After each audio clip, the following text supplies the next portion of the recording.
Buried under both rock and history lies the Hypogeum of Solfeggio in Malta. The ancient temple, dating back nearly 3,500 years, holds a unique secret. Its structure resonates at 111 Hz, or the holy frequency. An ancient civilization built underground temples around 3,500 years ago that also resonate at 111 Hz. These temples, along with their mirroring underground catacombs, were created by the Solfeggio-era builders. According to archaeological reports, the Solfeggio cult practiced earth and nature-oriented rituals, experiencing the divine cycles and rhythms of earth, moon, sun, and the seasons.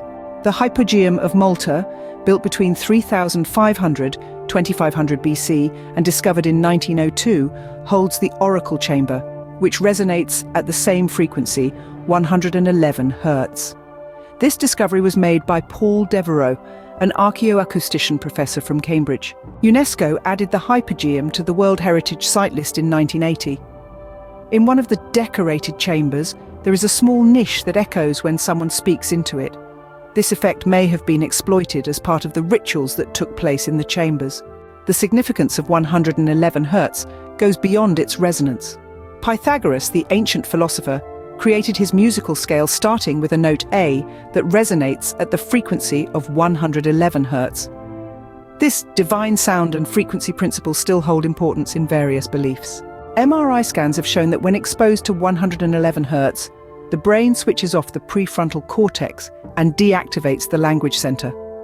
This results in a state of meditation and trance, allowing individuals to connect with the universe, God, or a creator.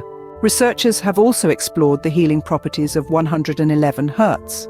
Megalithic sites in the UK have been found to sustain a resonance at a sound frequency between 95 and 120 Hz. Scottish Dr. Meg Patterson developed a therapy called NET, which utilizes frequencies to treat different diseases. She reportedly helped The Who's Pete Townshend recover from a heroin addiction using 111 Hz. Despite its popularity, the Hypogeum of Malta only allows 80 visitors per day. To experience this ancient temple, it is recommended to book a trip well in advance. Immerse yourself in the metaphysical imagery of ancient temples and unlock the secrets of the 111 Hz frequency. Like and subscribe to discover more fascinating stories.